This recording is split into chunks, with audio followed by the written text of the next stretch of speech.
Chris Prophy, musically obsessed. Chris Prophy, musically obsessed with vinyl CDs and cassettes. Chris Prophy, musically obsessed. Oh yeah! All right, coming at you with another Deep Purple ranking. Today I'm going to be ranking Deep Purple's album Stormbringer from 1974. This is their 9th studio album, the second to feature the Mark III lineup, which consists of David Coverdale on vocals and Glenn Hughes on vocals and also bass guitar. I want to thank Steve from All the World's a Stage. He's encouraged me to rank the songs on Stormbringer and Come Taste the Band. So Steve, these next couple rankings are for you, brother. All right, so these rankings have been fun. Going back in and listening to the songs, listening to the albums, going through the songs with a fine-tooth comb, because knowing that I'm going to be ranking the songs, it's given me a new appreciation, not only for the albums, but for the songs as well. This is a very interesting album. At times, as I've been listening to it over the last couple days, I have forgotten that I was listening to a Deep Purple album, because it doesn't really sound... Yeah, there are some elements from the Ian Gillan years, but this is a whole different band and a whole different genre of music that Deep Purple was doing. They started with Burn, bringing more of an R&B funk flavor to it, and they went even further into that realm on Stormbringer. So, 9 songs, let's get into it. At number 9, I'm putting the song Hold On. This is a blues shuffle. Love the harmonies on the chorus. And again, you get the trade-off vocals between David Coverdale and Glenn Hughes. That was what made the band interesting around this time, too. I mean, there weren't a lot of bands that had 2 lead singers who were trading off, doing harmonies, taking leads. So it added a different dynamic to the band. Number 9, Hold On. Number 8, You Can't Do It Right. 4 on the floor, dance.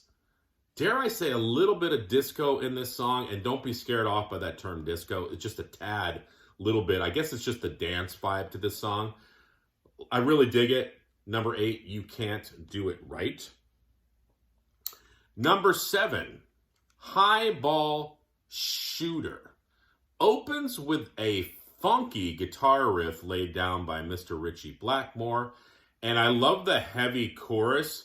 It's this little, it's a little riff that he does, but it sort of harkens back to like early Deep Purple.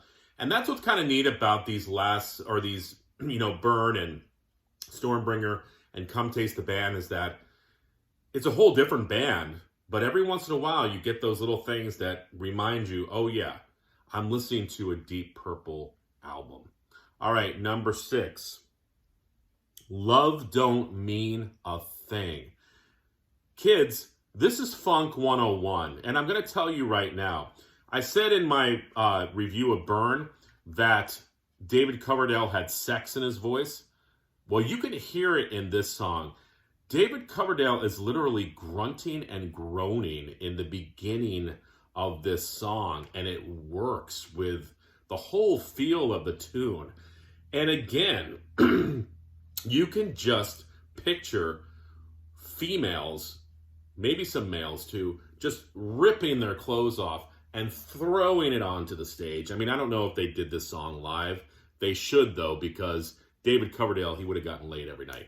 So number 6, Love Don't Mean a Thing. Sorry. All right, so far, number 9, Hold On. Number 8, You Can't Do It Right. Number 7, Highball Shooter. And number 6, Love Don't Mean a Thing. Now we get into the top 5. Number 5, Holy Man. This is one of the ballads on the album. Vocals by Glenn Hughes. I think we forget how good Glenn Hughes' vocals were, because, of course, we know David Coverdale, and a lot of times, I don't know, for myself, I'm always focused on the David Coverdale vocals for some reason. But then you have Glenn Hughes come in and sing Holy Man, and you're like, holy crap, he can sing as well. So number 5, Holy Man. Number 4, The Gypsy. Such a majestic guitar lick in the beginning. Coverdale waxing poetic about his trip to a gypsy and fortune telling and, everything you want to hear in, a later Deep Purple album. Now, the top 3 on Stormbringer. Number 3, Soldier of Fortune. The other ballad on this album, and this ballad's just a little bit better than the other one. Coverdale, taking you to church. Now, I just learned what that phrase meant the other day, but whatever, I'm going to use it anyways. David Coverdale, taking you to church on this song. Probably some of the best vocals he's done. I mean, listen to this ballad again, and I think that was what was great about his voice, or what is great about his voice, because he's still singing, is that he could do everything. He could do the screeching, he could do the ballads, he could do sort of this grunty, sort of sexual thing with his voice as well. But, you also get just kind of, a pretty vocal line by Mr. Coverdale. Soldier of Fortune. Now, the top 2. Number 2, Lady Double Dealer. This is the sister song to Highway Star. It's got that vibe to it, upbeat, reminds you you're listening to a Deep Purple song. Love it, Lady Double Dealer. And that means number 1 is Stormbringer. Heavy, heavy riff. Wait a second. Do I hear some Stevie Wonder vibes? Yeah, you do. In the beginning of the song, it's like, wait a second, am I listening to a Stevie Wonder album? It's got that R&B funk flavor to it. John Lord on the keyboard / organ. And then, as if to, give you an idea of where Mr. Blackmore is headed, the line is, "Ride the rainbow." I think he told us, friends, where he was headed. All right? I also love the cover art. I know this is just a CD. This is the expanded CD. But look at that cover art. You've got a storm. You've got a unicorn. You've got... Is that a barn? I think that's Neil Young's barn. On the bottom there.